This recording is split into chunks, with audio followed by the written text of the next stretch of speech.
Bismillahirrahmanirrahim. Assalamualaikum warahmatullahi wabarakatuh. Waalaikumsalam warahmatullahi wabarakatuh. Warahmatullahi wabarakatuh. Selamat malam, salam sejahtera untuk kita semua. Alhamdulillahirrahmanirrahim. Ya, malam hari ini kita berjumpa kembali dan mudah-mudahan semuanya diberikan kesehatan ya bunda-bunda semua.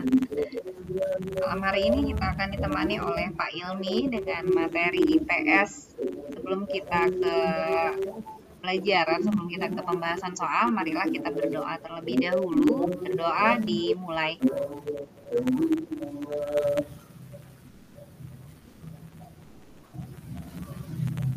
Berdoa dicukupkan. Selanjutnya saya akan menyerahkan kepada Pak Ilmi. Materi malam hari ini adalah IPS. Silakan Pak Ilmi. Baik, terima kasih Bu Susi. Assalamualaikum warahmatullahi wabarakatuh. Waalaikumsalam warahmatullahi wabarakatuh. Selamat malam Bapak Ibu semuanya. Mudah-mudahan Bapak Ibu semuanya diberikan kesehatan.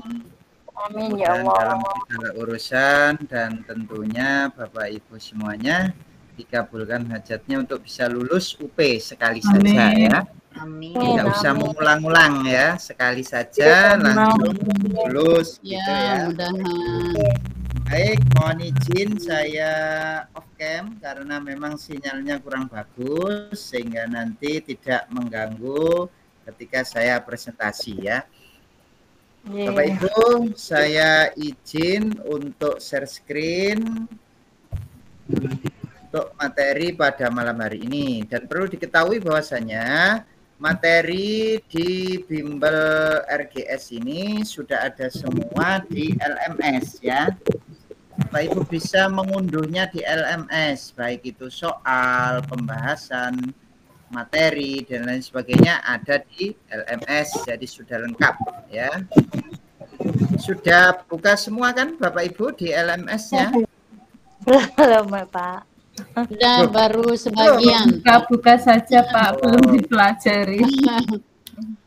Buka-buka saja belum dipelajari. Jadi Bapak Ibu gini ya, waktunya itu sangat terbatas Bapak Ibu itu. Kalau tidak dicecil dari sekarang, itu nanti Bapak Ibu akan menyesal sendiri begitu ya.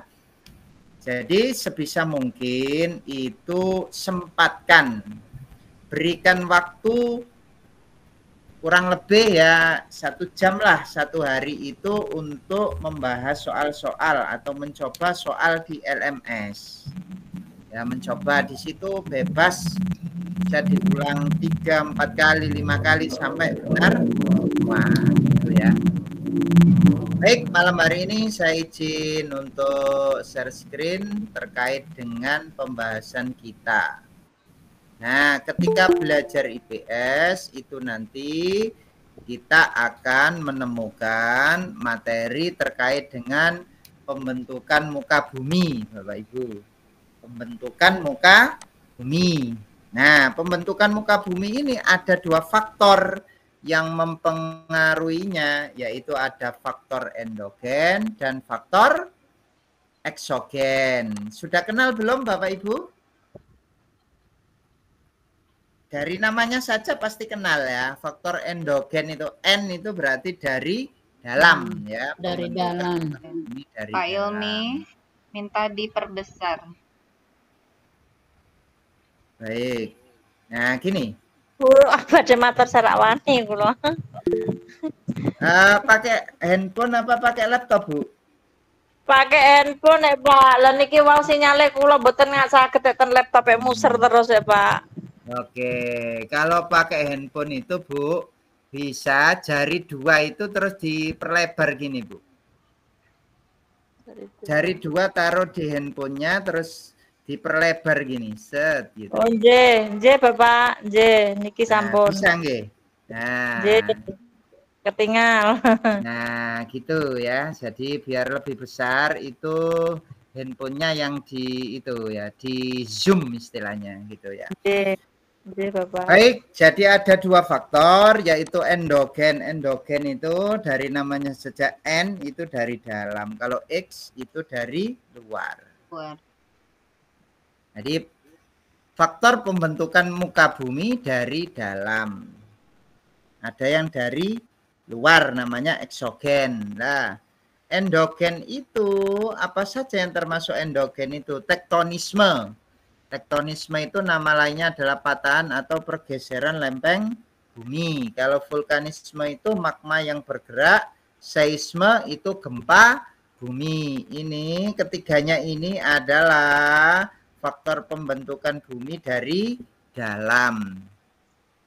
Ya kan? Dengan adanya patahan kan otomatis nanti yang luarnya juga akan berubah bentuknya gitu ya. Jadi proses pembentukan endogen ini terdiri dari tektonisme, vulkanisme, dan seisme.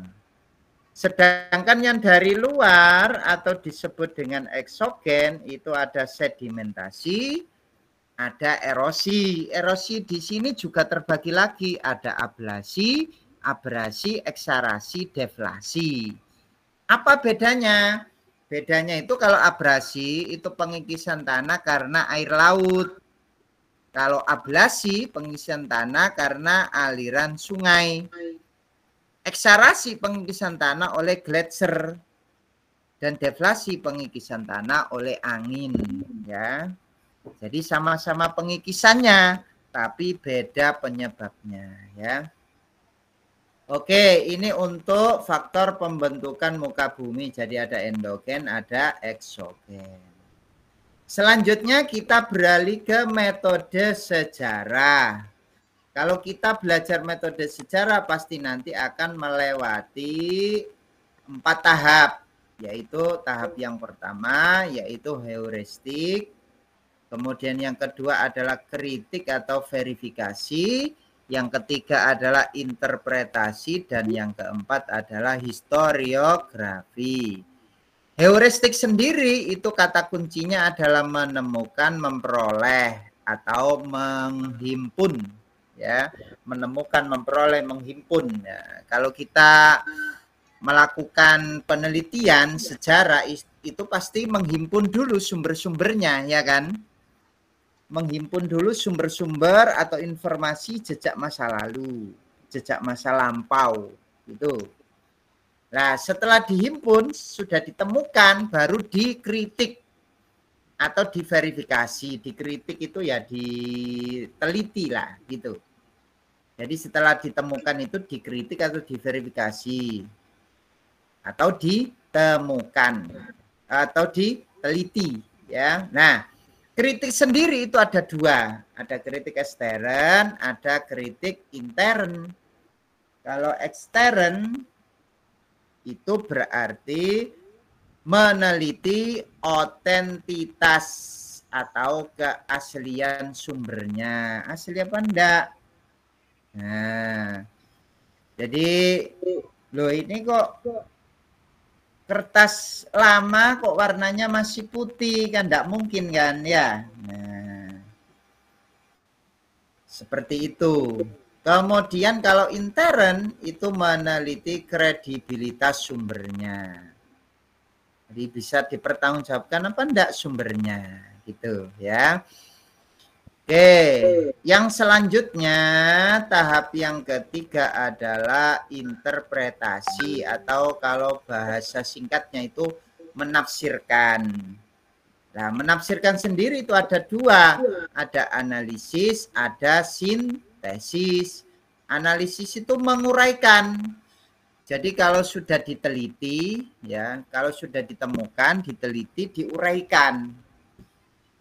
Nah, ini misalkan fosil, ini kira-kira berumur berapa, jenis kelaminnya apa gitu ya, diuraikan gitu. Nah, kemudian kalau yang sintesis itu disatukan, menyatukan, itu namanya sintesis. Jadi pecahan-pecahan bendanya itu disatukan, kemudian ditafsirkan ya. Ini maksudnya apa kan begitu ya. Kemudian historiografi itu adalah penulisan sejarah. Historiografi itu membangun ulang imajinatif dari masa lampau. Itu namanya historiografi ya. Selanjutnya kita ke dinamika penduduk. Lah, dinamika penduduk ini adalah data yang menampilkan statistika penduduk untuk memperoleh hasil perhitungan persebaran penduduk. Lah, biasanya terdapat dua ya, yaitu ada terkait dengan sensus de facto dan sensus de jure. Sensus de facto itu berdasarkan data primer lapangan. Kalau de jure itu berdasarkan data administrasi wilayah. Jadi kalau kita hitung jumlah penduduk berdasarkan yang ada di lapangan dengan berdasarkan data administrasi yang ada di kelurahan maupun ada di kecamatan itu pasti berbeda. Ya, pasti berbeda ya. Jadi di lapangan kadang lebih banyak kan begitu ya. Nah, itu namanya sensus de facto dan sensus de jure. Lah, ini yang mempengaruhi dinamika penduduk.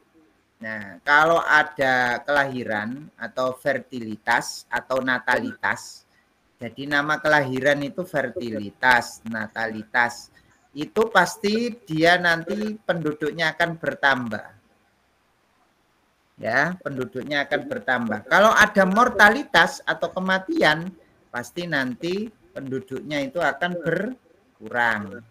Nah, kalau imigrasi nanti bertambah penduduknya, kalau emigrasi berarti berkurang. Nah, ini nanti akan berpengaruh di sini ya. Persebaran penduduk tidak merata. Faktor yang mempengaruhi apa kok tidak merata? Faktor sejarah. Nah, zaman penjajahan dulu memang penjajah itu lebih suka yang ada di Jawa ya. Sehingga Jawa itu lebih istilahnya lebih padat penduduknya. Kemudian faktor kualitas tanah, pusat pemerintahan, pasti di Jakarta itu lebih banyak penduduknya. Kenapa kok lebih banyak, lebih padat penduduknya? Karena sebagai pusat pemerintahan, ya. Oke, selanjutnya yaitu ukuran luas daerah, ketersediaan lapangan pekerjaan. Itu pasti mempengaruhi. Jadi kalau di situ tersedia lapangan pekerjaannya itu rata-rata penduduknya lebih banyak di situ ya. Nah, dampak kalau tidak merata itu apa yang terjadi? Dampaknya pembangunan akan terhambat, kemiskinan di perkotaan akan bertambah, kriminalitasnya meningkat, kemudian semakin lunturnya kebudayaan. Nah, semakin lunturnya kebudayaan. Sekarang kita ke indikator kualitas penduduk lah. Dinamakan penduduk yang berkualitas itu apabila apa di sini? Satu, tingkat pendapatannya tinggi, pendidikannya juga tinggi, tingkat kesehatannya terjamin. Nah, kalau ketiganya ini ada, berarti termasuk ke dalam indikator kualitas penduduk yang baik, ya, seperti itu. Oke, nyampe sini ada yang ditanyakan yang sudah saya berikan ini tadi, Bapak Ibu, silakan.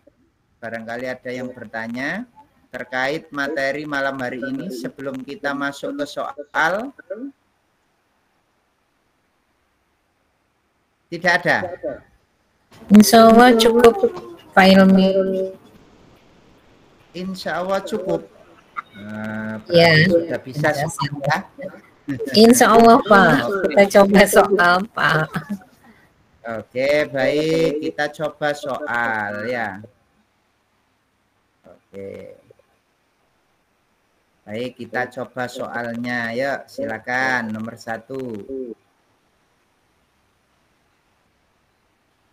Nomor 1, silakan. Saya coba bacakan ya, Pak Ilmi. Ya. Oke, silakan. Nomor 1, Indonesia terletak antara 95 derajat bujur timur 141 derajat bujur timur dan 6 derajat lintang utara sampai 11 derajat lintang selatan. Dengan letak astronomis tersebut, Indonesia termasuk wilayah tropis. Jika seorang guru akan mengajarkan materi tersebut, maka media yang cocok digunakan adalah A. Peta persebaran penduduk. B. Peta topografi informasi tentang ketinggian, tempat, dan bentuk permukaan bumi. C. Peta korografi menjelaskan dan menggambarkan seluruh atau sebagian permukaan atau atlas. D. Peta tematik. E. Peta SDA. Dan jawabannya sebentar Pak, saya pikirin dulu. Ya, jawabannya itu sudah ada keterangannya. Saya beri keterangan di sebelahnya ya. Oh, yang titik 2 ya Pak ya? Dia bukan Yang C. C. Koro, topo. Peta korografi menjelaskan dan menggambarkan seluruh sebagian permukaan atau atlas. Iya Pak, C Pak.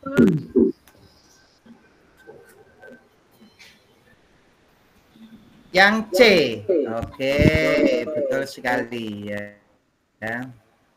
Nah, jadi jawaban yang tepat adalah yang C. Kenapa kok yang C? Di sini adalah letak astronomis ya. Indonesia terletak letak astronomis. Maka di sini terkait dengan menggambarkan seluruh atau sebagian permukaan ya. Jadi yang C. Oke, selanjutnya yang berikutnya ini berkaitan dengan yang tadi, tenaga tadi ya. Silakan. Nomor 2. Ya. Dalam proses pembentukan muka bumi, tenaga endogen dibagi menjadi 3, yaitu A. Tektonisme, vulkanisme, dan sedimentasi. B. Sedimentasi, erosi, dan vulkanisme. C. Sedimentasi, erosi, dan deflasi. D. Erosi, tektonisme, dan seisme. E. Tektonisme, vulkanisme, dan seisme. Jawabannya adalah Pak. Pak. Endogen ya, endogen tadi dari dalam ya.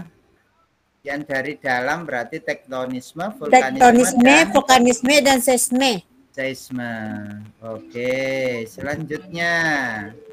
Gampang-gampang ini ya soalnya ya. Oke, lanjut. Silakan. Yang ketiga, silakan. ya, yang ketiga, nomor 3, pernyataan berikut yang bukan merupakan upaya penanggulangan dampak yang ditimbulkan akibat tenaga endogen antara lain A. Mendirikan bangunan sesuai jalur air sungai dan jalan raya. B. Lereng-lereng yang curam dan rawan gempa tidak digunakan sebagai permukiman. C. Pos-pos pengamatan gunung api dibangun untuk mengukur dan mencatat aktivitas gunung api. D. Di daerah-daerah rawan gempa, masyarakat harus selalu mengikuti informasi tentang akan terjadinya gempa. E. Daerah rawan gempa tidak dijadikan tempat tinggal. Yang bukan merupakan upaya penanggulangan. Apa? Yang bukan merupakan, yang mana Bapak Ibu mendirikan bangunan sesuai jalur air sungai dan jalan raya. B, Pak.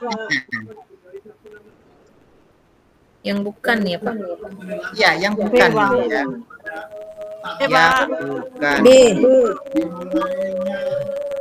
Yang bukan lereng yang curam rawan gempa tidak digunakan sebagai pemukiman. Tidak digunakan sebagai pemukiman. Iya, yang B sepertinya Pak. Yang B. Lereng-lereng yang curam dan rawan gempa tidak digunakan sebagai pemukiman. Bukan. Yang bukan loh ya. Ayo, yang mana? Apa? Pendidikan bangunan. Jawabannya adalah yang A ya. Mendirikan bangunan sesuai jalur. Oh iya ya. Mendirikan bangunan sesuai jalur air sungai itu lah mengganggu aliran nanti ya. Oh iya benar Pak. Ini benar Pak. Iya. Oke. Lanjut ya. Selanjutnya saya serahkan sama Bu Susi. Terima kasih Bu Susi. Ya, nomor 4 silakan. Bu Desra, silakan Bu Desra. Iya, Bu. Pengaruh negatif dari adanya tenaga eksogen adalah A. Pelapukan pada daerah kapur pembentukan gua-gua. B. Air membawa endapan tanah yang subur. C. Angin membawa butiran tanah subur ke tempat lain sehingga daerah tersebut menjadi subur. Erosi. D. Erosi terjadi secara besar-besaran sehingga hilangnya kesuburan tanah. Pelapukan penghasil bentuk muka bumi yang indah. Ya, yang Pengaruh mana? negatif dari Pengaruh adanya negatif ya, bukan positif loh ya. Negatif. Negatif itu D ya berarti Pak, yang erosi terjadi yang secara tidak baik. besar-besaran. Iya. Erosi D. terjadi secara besar-besaran sehingga hilangnya Erosi kesuburan tanah. terjadi. Ya betul. D kayaknya ya Pak Ilmi. Ya. Iya, erosi terjadi secara besar-besaran, Sehingga berarti hilangnya itu kesuburan tanah. negatif ya, negatif. Oke, lanjut berikutnya. Selanjutnya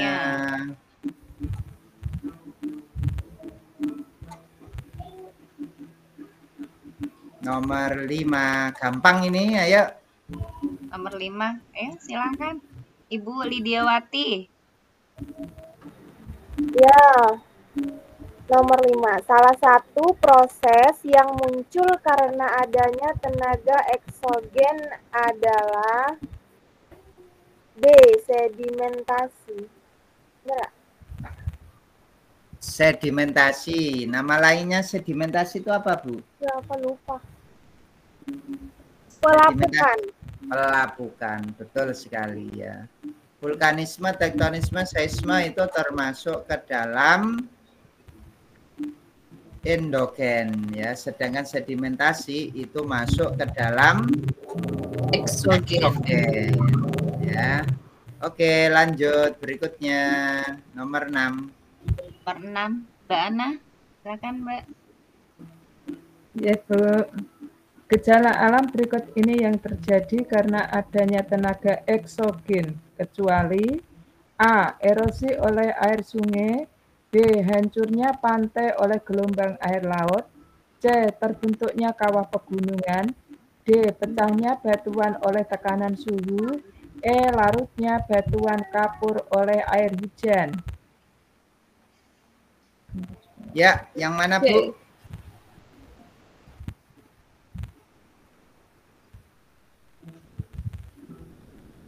Kira-kira yang mana ini? Ayo. Yang C, Pak. Bentuknya kawah pegunungan. Eksogen itu. Iya, eksogen. Dari luar. Larutnya batuan kapur oleh air hujan. Kecuali yang salah. Terbentuknya kawah pegunungan. Iya benar Pak, kalau kecuali itu C Pak. Erosi oleh air hujan, iya. kawah pegunungan. Hancurnya pantai oleh gelombang air laut, iya. Terbentuknya kawah pegunungan itu kan. Bukan kecuali, Pak. Bukan Iya, terbentuknya kawah pegunungan. Betul sekali. Oke. Terbentuknya kawah pegunungan.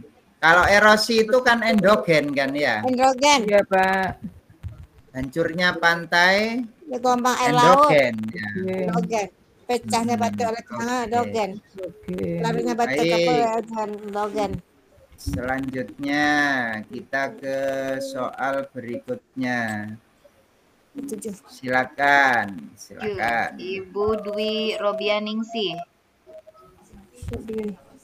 Contoh pergerakan tektonik dan dampak yang ditimbulkannya adalah A. Divergen dapat menyebabkan terbentuknya lipatan. B. Konvergen dapat membentuk tanggul dasar samudra. C. Transport dapat meningkatkan perenggangan lempeng. D. Konvergen dapat menyebabkan gempa bumi. E. Konversi di mana bumi akan berubah. Yang D mungkin Pak. Yang mana Bu?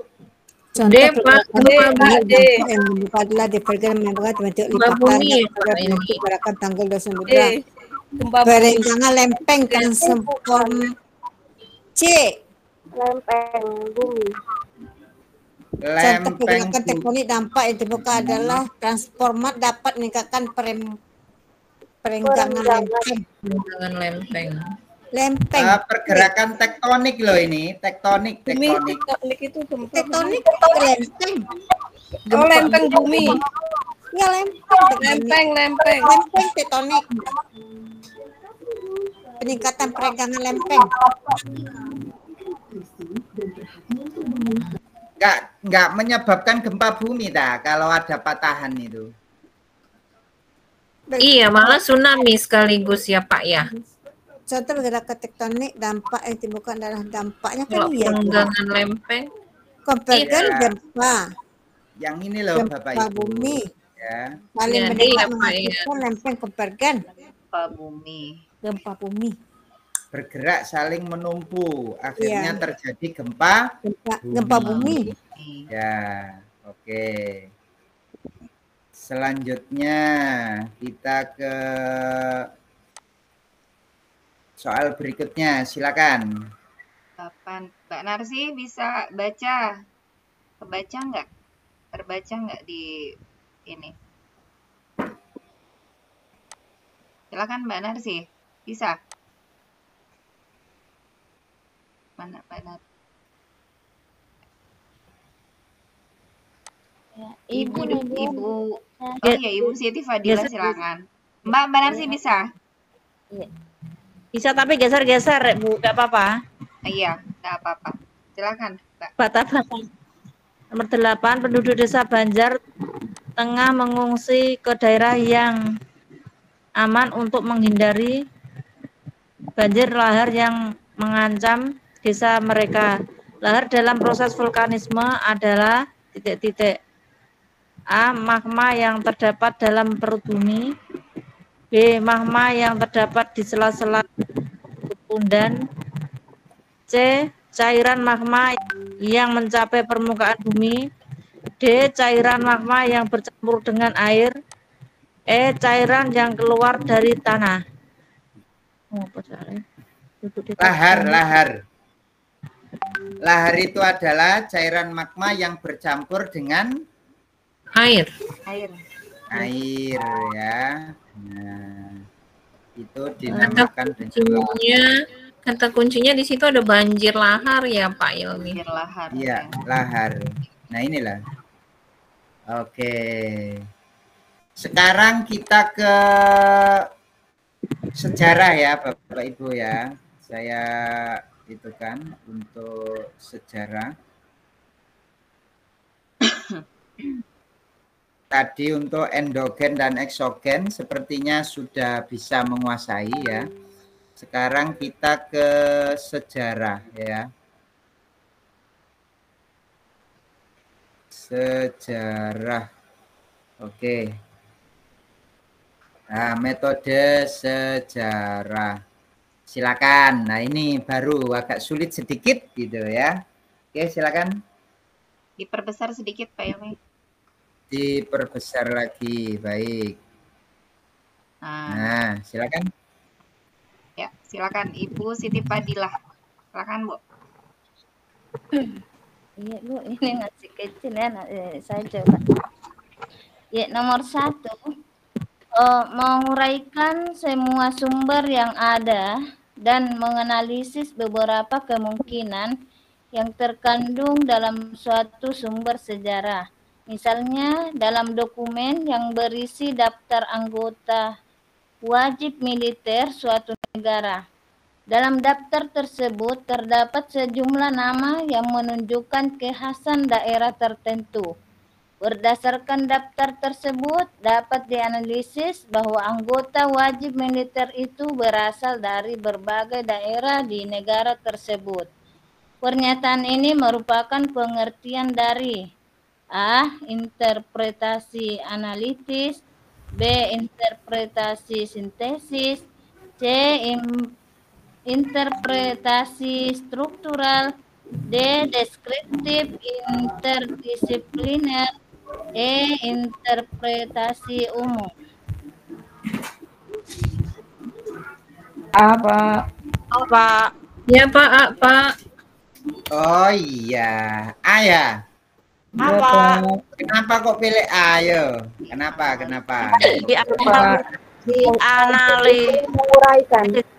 Analisis, Pak. Iya, sumber sejarah dalam dokumen. Atau ada alasannya? Dalam dokumen gitu loh Pak Ilmi ini. Dalam dokumen yang berisi daftar anggota. Dalam Menguraikan sumber. Nah, larinya bukan ke situ ya, tapi menguraikan ya. Betul, Pak. Menguraikan itu tadi apa sih Bapak Ibu? Analisis. Kalau sintesis itu apa? Menyatukan. Menyatukan. Sendiri itu artinya adalah menafsirkan. Nah, menafsirkan kan ada dua Bapak Ibu ya. Menafsirkan itu ada analitis, kemudian ada sintesis. Ya, analitis itu berarti dia menguraikan. Kalau sintesis itu menyatukan. Nah, kalau di sini kan menguraikan, kan ya. Nah, ini kan sudah ada langsung di atas ya, menguraikan. Jadi kalau menguraikan berarti dia masuk ke dalam interpretasi analisis. Oke, selanjutnya yang nomor 2, silakan. Nomor 2, silakan Ibu Dwi. Silakan Bu Dwi.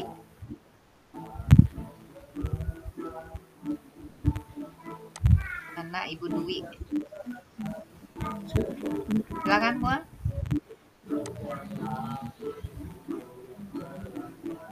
Apa Ibu Suryani? Silakan Bu Suryani. Iya, Bu. Membaca, Bu. Silakan. Nomor 2, perhatikan informasi berikut. 1, harganya yang sangat mahal. 2, sumber sudah sangat tua. 3, kesulitan dalam memahami bahasa yang digunakan. 4, sumber masih tertutup atau batas dibukanya sumber sekitar 25 tahun. 5, sulit dihubungkan dengan topik penelitian. Dari data di atas yang merupakan beberapa masalah yang sering muncul terkait sumber sejarah pendukung suatu penelitian adalah A. 1, 2, dan 3, B. 1, 2, dan 4, C. 2, 3, dan 4, D. 2, 4, dan 5. D Pak Ilmi. Masalah yang sering muncul kalau kita meneliti sejarah, yang sering muncul apa kira-kira? D, Pak. Iya, di sini terkait sumber ya Pak Ilmi. Sepertinya jawabannya D ya Pak. Iya. Sumbernya sangat tua ya. Ya Pak. Nah, kemudian kesulitan bahasanya biasanya ya. Jadi biasanya itu bahasa Jawa itu bahasa Jawa kuno gitu, bahasa Kawi kan sulit untuk dibaca ya. Nah, seperti itu misalkan ya. Bahasanya bahasa Sanskerta kan sulit ya. Kemudian yang keempat, sumber masih tertutup. Nah, ini kesulitannya berarti 2, 3, dan 4. Bapak Ibu tadi pilih apa tadi jawabannya? Tadi saya D Pak Ilmi. Yang D, 2, 4, ya. Dan 5. Iya, tadi saya menyimpulkannya seperti itu. Seperti itu. Jadi jawaban yang tepat adalah 2, 3, dan 4 ya. Baik Pak. Oke. Selanjutnya silakan. Soal berikutnya silakan. Mbak Ana kembali, silakan Mbak Ana. Bacaan nomor 3. Berikut ini yang bukan merupakan ciri-ciri nilai sosial adalah A. Bisa mempengaruhi perkembangan diri seseorang. B. Merupakan konstruksi masyarakat sebagai hasil interaksi antar warga masyarakat. C. Terbentuk melalui proses sosialisasi atau proses belajar. D. D. Saling berkaitan. E. Memiliki kedudukan yang kuat. D, Pak. Yang D. Saya Saling Pak. Pak. Saya Memiliki kedudukan yang kuat. Yang namanya nilai sosial itu pasti mempengaruhi perkembangan diri seseorang ya. Kemudian kaitannya dengan interaksi antar warga kan ya. Iya betul. Terkait dengan sosialisasi. Terus saling berkaitan kan ya.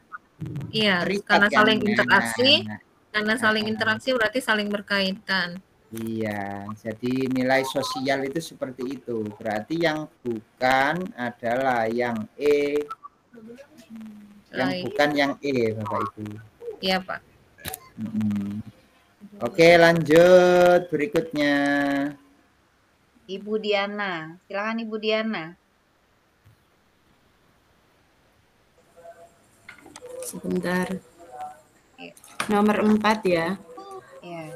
Amalia akan meneliti tentang sejarah kehidupan sosial budaya di Jawa pada masa Hindia Belanda. Amalia pergi ke Perpustakaan Nasional Republik Indonesia di dalam mencari sumber primer dan sumber sekunder yang mendukung penelitiannya dalam judul sejarah singkat kehidupan sosial pada masa Hindia Belanda. Ia mendapatkan banyak sumber seperti sumber primer yang berjudul History of Java yang ditulis oleh Thomas Stamford Raffles dan kemudian mendapatkan buku tentang sejarah Hindia Belanda yang ditulis oleh V.W. Satapel. Tahapan di atas termasuk dalam tahap penelitian: A. Interpretasi, B. Historiografi, C. Kritik ekstern, D. Kritik intern, E. Heuristik. Apa ya?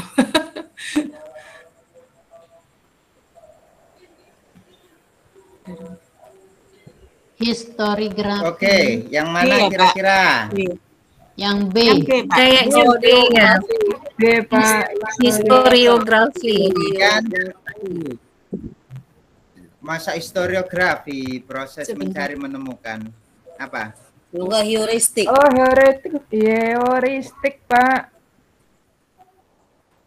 Menemukan atau Iya, ini kan memperoleh. mencari menemukan ya, mencari sumber ya. Ini di dalam perpustakaan mencari sumber primer maupun sumber sekunder. Kalau masih mencari berarti itu urutan yang pertama. Namanya apa Bapak Ibu? Tahapan yang pertama itu heuristik ya. Jadi jawabannya adalah yang E. Oke, selanjutnya yang nomor 5, silakan. Nomor 5, silakan. Ibu Herianti, silakan Bu.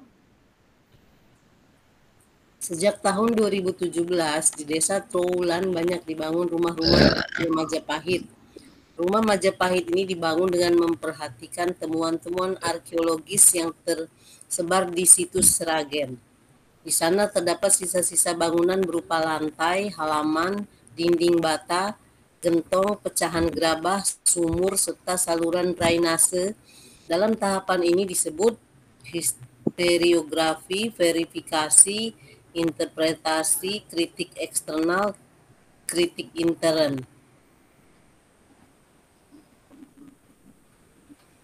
Historiografi ya Pak? Apa? Masih Apa? penetrasi apa gimana Pak?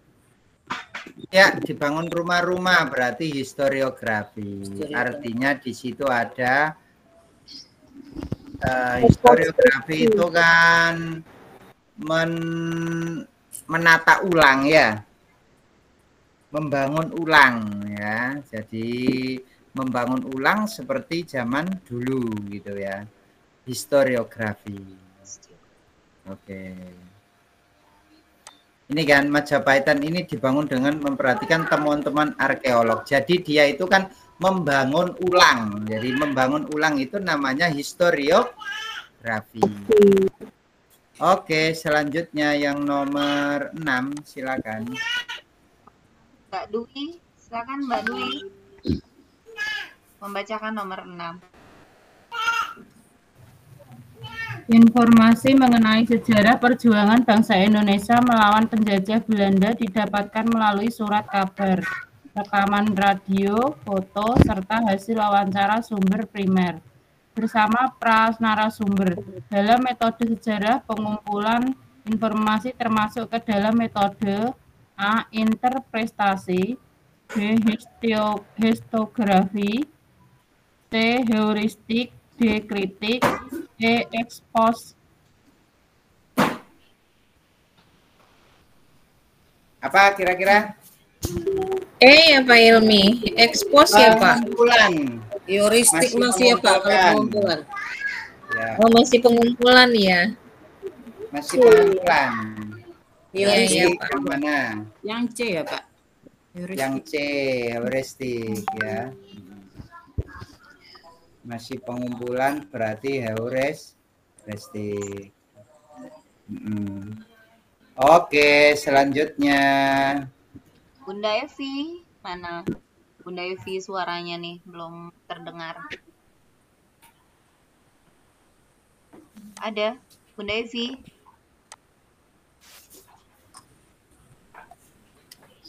Apa Bu Evi keluar lagi ya?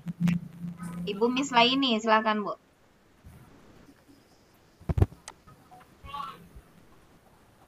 Ibu Izin Miss Laini. membacakan Bu. Iya Mbak Ana, silakan Mbak. Historiografi merupakan suatu bentuk publikasi, baik itu dalam bentuk lisan maupun juga tulisan, mengenai peristiwa kejadian atau kombinasi peristiwa-peristiwa di masa lampau. Pendapat ini dikemukakan oleh A. Louis Goldcat, B. Kunto Wijaya, C. Profesor Dr. Ismaon MPD, D. Sujiatmoko, E. Abdurrahman Hamid. A, Pak. Yang A ya, betul. Jadi kalau ini ya nggak usah dipikir ya, karena memang pendapat ya. Jadi yang A. Oke, lanjut berikutnya. Silakan nomor 8. Nah, pasti kertasnya kan seperti ini ya Bapak Ibu ya.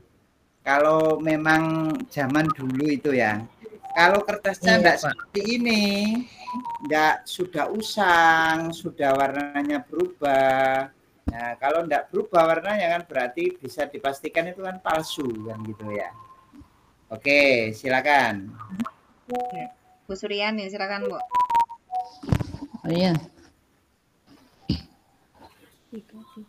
Jika kita akan melakukan suatu kritik eksternal, maka yang harusnya dianalisa adalah A. Letjen Soeharto diamanatkan oleh Presiden RI untuk mengambil tindakan pengamanan pasca G30 SPKI. B. Bahan dan jenis ketikanya sebagai bagian dari keaslian informasi atau dokumen. C. Isi naskah sebagai bagian dari kredibilitas atau kepercayaan data sebagai suatu informasi. D. Keterkaitan antara kedua versi supersemar sebagai sebuah peristiwa sejarah. E. Antara kedua versi supersemar itu terdapat perbedaan pada jumlah poin di bagian memutuskan atau memerintahkan. B ya Pak. B. Bahan dan jenis B. B, Pak. B. Keaslian informasi.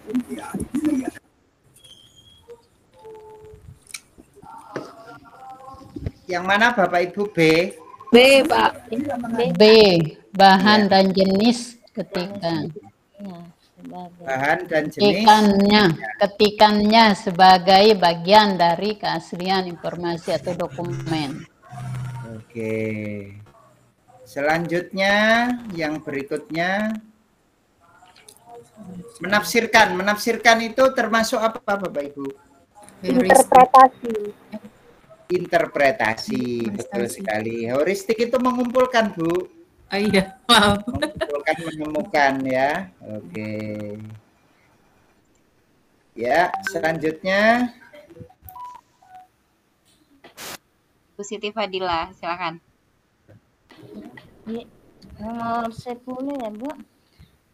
Ya, kisah yang terjadi pada masa lampau harus diteliti menggunakan metode penelitian sejarah.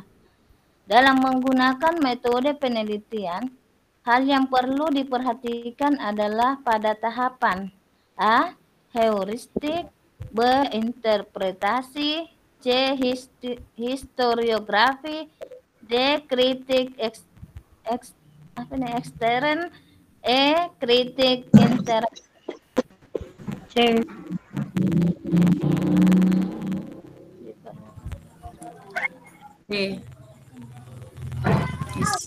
Yang harus diteliti menggunakan penelitian sejarah dalam penggunaan metode yang perlu diperhatikan adalah pada tahapan apa kira-kira yang perlu kita perhatikan itu, apakah tahap penemuan ataukah tahap penelitian ataukah tahap menyusun ulang, apa kira-kira tahap hal yang perlu diperhatikan, yaitu ketika menafsirkan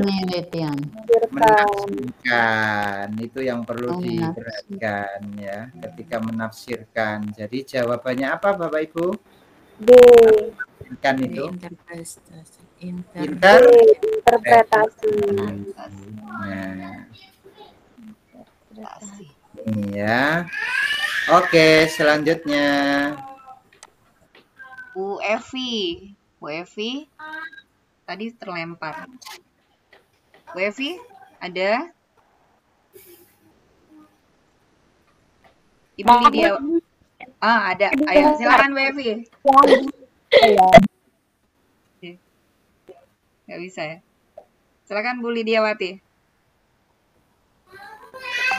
Metode penelitian sejarah memiliki langkah-langkah yang harus ditempuh sehingga penulisan sejarah akan menghasilkan sebuah karya tulis sejarah yang bisa dipertanggungjawabkan. Tetapi sebelum memulai langkah-langkah penelitian sejarah, yang harus dilakukan oleh seorang peneliti adalah A. Menentukan sumber-sumber yang akan digunakan, B. Melakukan korborasi sumber penelitian, C. Melakukan observasi pada objek yang akan diteliti, D. Menentukan topik dan tema penelitian, E. Menentukan besaran anggaran penelitian. D ya Pak. D. Menentukan topik. D. Ya, D. Menentukan topik dan tema penelitian. Iya, jadi ini sebelum ke tahapan ya. Jadi metode penulis sejarah memiliki langkah-langkah yang harus ditempuh sehingga penulis sejarah akan menghasilkan sebuah karya yang bisa dipertanggungjawabkan sebelum memulai. Nah, sebelum memulai yang perlu diperhatikan adalah apa? Menentukan topiknya dulu kan. Yang mau diteliti apa kan gitu ya. Tapi kalau sudah mulai itu ya 4 itu ya. Heuristik ya, kalau sudah ditentukan topiknya baru di apakah Bapak Ibu dicari kan ya, ditemukan, kemudian diteliti,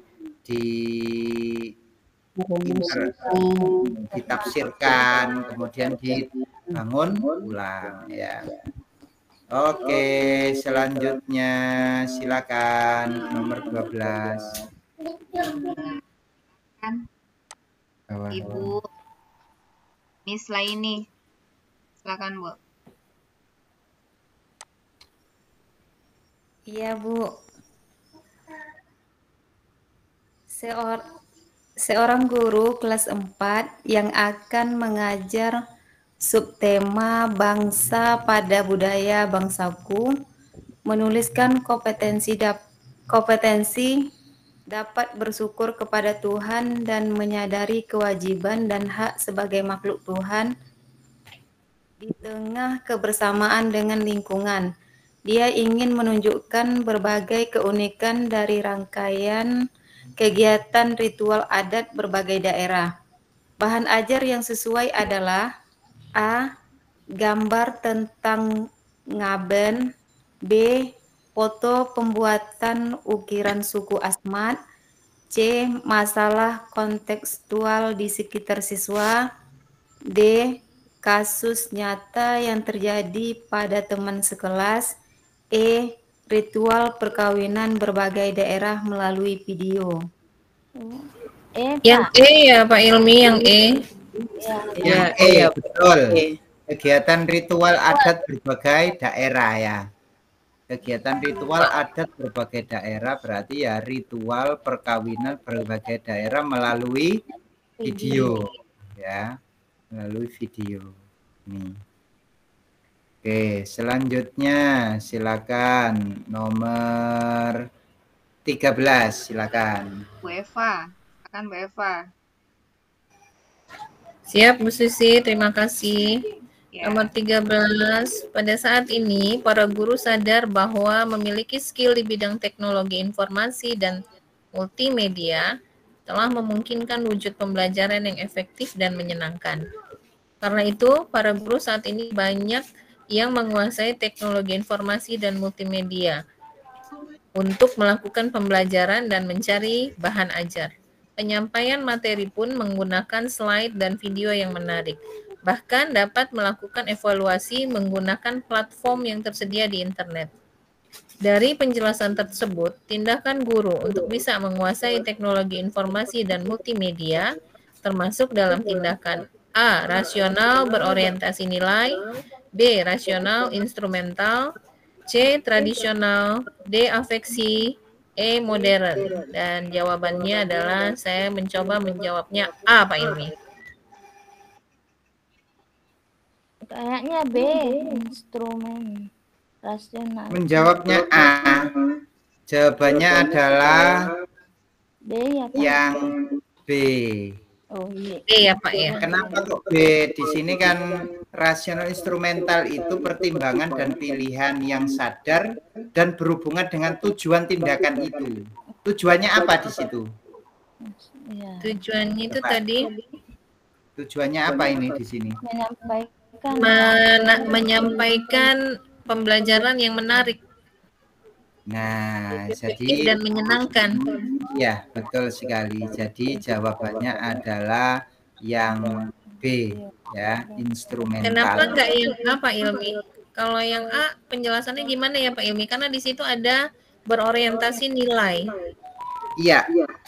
Jadi lebih pada nilai. Dia penanaman nilai. Oh iya. Nah, sedangkan di sini kan cenderung ke tujuannya ya. Iya Pak. Evaluasi. Ya. Baik Pak. Oke. Selanjutnya silakan. 14. Silakan. Ibu siapa nih? Ibu Lydia Wati, silakan Bu. Perhatikan data berikut. 1. Dokumen naskah teks proklamasi. 2. Foto pembacaan teks proklamasi oleh Soekarno-Hatta. 3. Wawancara dengan BM Diah tentang peranannya dalam peristiwa proklamasi. 4. Koran Merdeka yang memberitakan tentang peristiwa proklamasi 17 Agustus 1945. 5. Buku sejarah karangan Marwati Jonet Pusponegoro jilid 6. Dari data di atas yang termasuk sumber sejarah primer adalah A. 1, 2, dan 3, B. 1, 3, dan 4, C. 2, 3, dan 4, D. 2, 4, dan 5, E. 3, 4, dan 5. Jawabannya Primer. Ah, B Pak. D karena saling berhubungan itu Pak antara 1, 3, 4.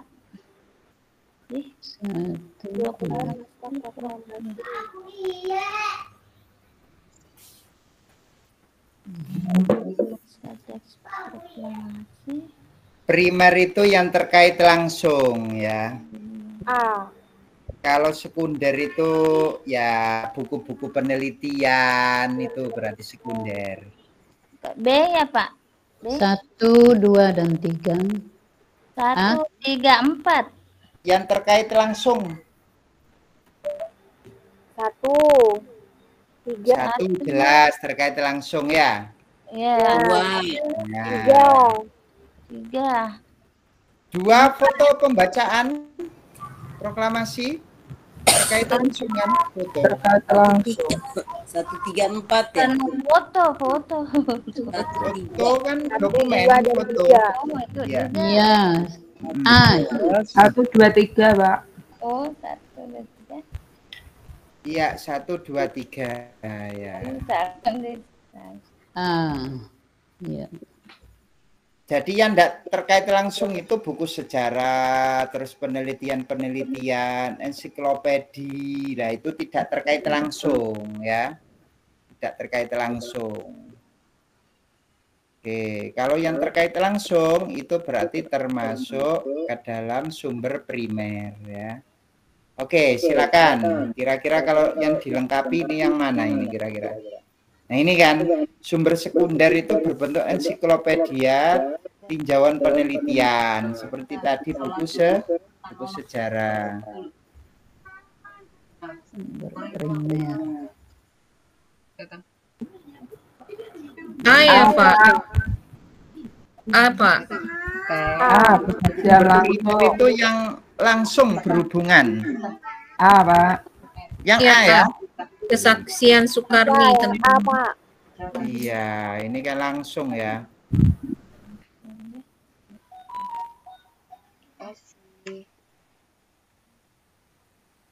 Oke, selanjutnya.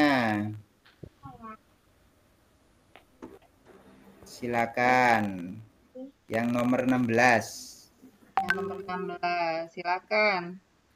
Yang mau membacakan.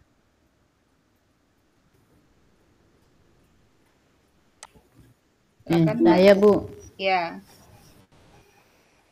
Nomor 16, tujuan seorang peneliti sejarah melakukan sebuah verifikasi atau kritik sumber adalah A. Agar penulisan sejarah berada pada realnya tanpa pengaruh kepentingan yang tidak berkaitan dengan keilmuan. B. Memberi penafsiran pada suatu data sejarah sehingga menjadi satu rangkaian cerita sejarah yang objektif. C. Untuk memilah dan memilih nama data yang mendukung dan mana data yang tidak diperlukan. D. Untuk mendapatkan sumber-sumber penelitian yang relevan. E. Menguji keaslian dan keabsahan data sebuah sumber sejarah agar mendapatkan data yang mendekati kebenaran. Bukan sih. Orang peneliti sejarah Menguji keaslian. Iya, Pak.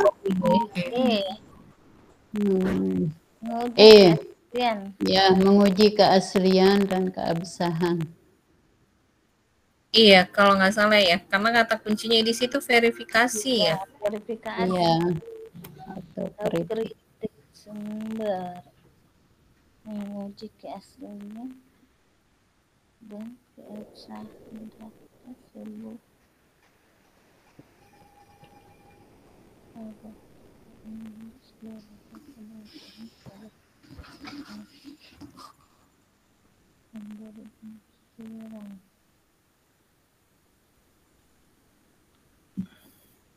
Oke, yang mana Bu?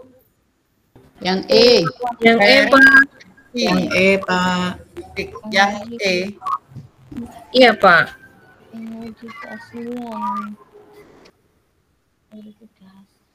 Verifikasi, menguji keaslian ya, betul. Betul Bapak Ibu. Baik. Menguji keaslian.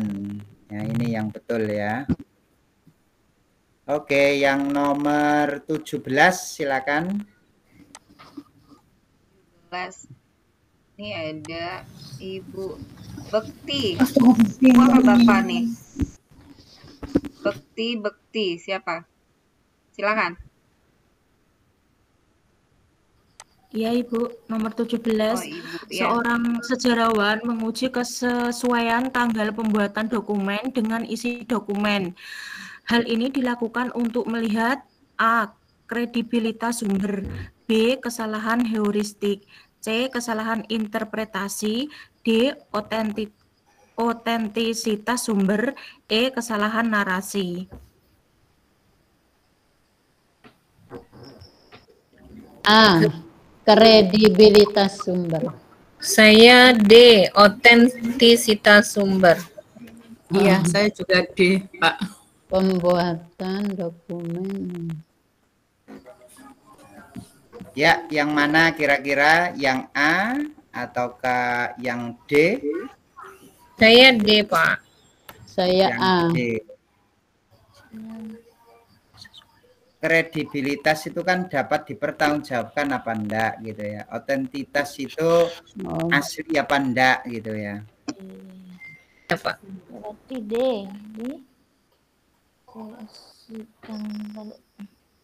Otentitas itu asli apa enggak gitu ya. Asli apa enggak itu dilihat dari kertasnya ya biasanya ya. Oh, bukan dari berarti dari redaksinya ya, Pak. Nah, dari kertasnya itu kan kelihatan ya. Otentik apa enggak itu kan kelihatan loh Bapak Ibu ya. Kalau warnanya masih putih, enggak warnanya enggak rapuh, enggak itu kan kelihatan ya. Berarti yang mana kira-kira? Kesesuaian tanggal pembuatan dengan isinya itu ya kredibilitas lah ya. Ya, kredibilitas. Kalau enggak sesuai tanggalnya dengan isinya kan ya enggak itu kan ya. Nah, bisa dipahami Bapak Ibu? Iya. Berarti kalau otentisitas itu lebih ke fisik ya Pak Ilmi ya? Otentitas itu lebih ke fisik. Iya Pak, baik Pak. Oke, selanjutnya yang nomor 18, silakan. 18, silakan. Ibu, masih Ibu Bekti, silakan Bu Bekti.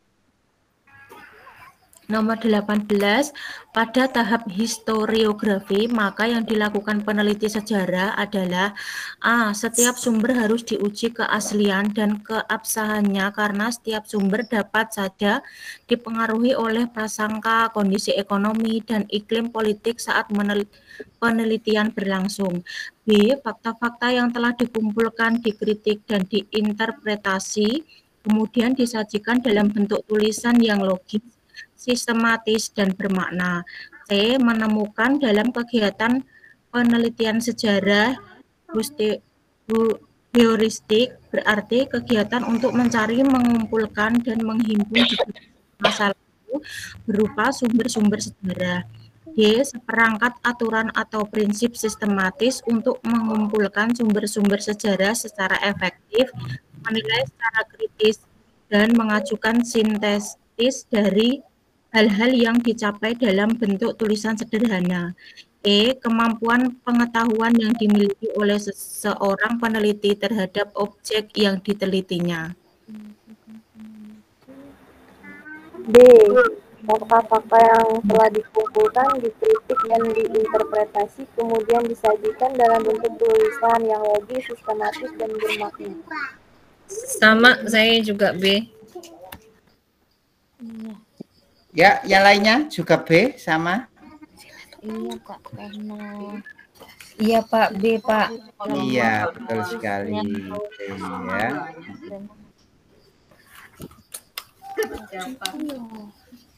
Oke. Ini untuk pembahasan sejarah sudah selesai. Kemudian yang tadi untuk pembentukan muka bumi juga selesai. Masih kuat dilanjut Bapak Ibu? Atau dilanjutkan besoknya lagi? Gimana? Silakan. Kalau masih kuat saya lanjutkan. Besoknya lagi aja Pak. Besoknya lagi aja ya, biar enggak terlalu berat menghafalnya ya. Iya Pak. Ya Pak. Iya Pak. Nah, belajar itu enggak harus terlalu banyak Bapak Ibu ya. Kalau diporsir itu juga enggak bagus ya. Jadi yang penting itu continue gitu loh. Tiap hari nyoba soal, buka soal, baca materi gitu Bapak Ibu ya. Jadi Siap, Pak. jangan terlalu banyak. Yang penting sedikit-sedikit tapi paham gitu ya. Ya, iya, Jangan sistem SKS ya. Sistem kebut semalam ya. Jadi mau ujian baru itu ya. Mau ujian baru buka-buka gitu. Nah, itu enggak masuk sama sekali kalau seperti itu ya. Iya, Pak. Oke, baik. Itu aja Bapak Ibu. Saya serahkan ke Bu Susi. Silakan Bu Susi. Terima kasih Pak Ilmi untuk materinya pada malam Ya. hari ini. Terima kasih bunda-bunda yang telah hadir, yang telah menyempatkan diri untuk belajar bersama ya. Nanti kita akan bertemu kembali. Sebentar saya lihat jadwal. Esok ada jadwal nggak? Yang ini nggak? Besok kayaknya ada, Bu. Besok ada ya? Besok ada Bu Dewi iya. ya. Bu Dewi. Besok ada Bu Dewi, matematika. Siapkan kembali alat tempurnya. Ya, kotretannya. Nanti kita besok kita akan bertemu dengan matematika kembali bersama Ibu Dewi. Pada malam hari ini kita cukupkan saja. Terima kasih Pak Ilmi untuk materinya dan bunda-bunda semua bisa dipelajari kembali di YouTube-nya ya. Lalu LMS-nya dibuka-buka kembali, di sana sudah lengkap materi-materinya. Sistemnya seperti itu Bunda. Ketika kita ada waktu luang, kita coba 10 soal. Gak usah banyak-banyak. Jangan sampai 50 soal sekaligus. Udah, kita 10 soal. Udah cukup. Lalu ada ini lagi, ada waktu luang lagi, kita tambah lagi. Jadi walaupun sedikit, tapi kita paham terhadap soal yang kita bahas. Seperti itu. Ya, malam hari ini kita cukupkan saja. Selamat beristirahat, bunda-bunda semua. Selamat melanjutkan aktivitasnya kembali. Mungkin ada yang masih mengerjakan tugas yang edit-edit video. Ya, karena tadi ada yang sudah selesai praktiknya. Praktik kedua ya. Praktik kedua. Iya, betul. Lanjutkan kembali untuk menata ulang, memperbaiki kembali tugas-tugasnya. Ya, malam hari ini kita cukupkan saja. Saya tutup. Wassalamualaikum warahmatullahi wabarakatuh. Waalaikumsalam. Terima kasih Pak Ilmi. Terima kasih Bu Susi. Ibu-ibu semua izin pamit. Ibu semua ya. Iya.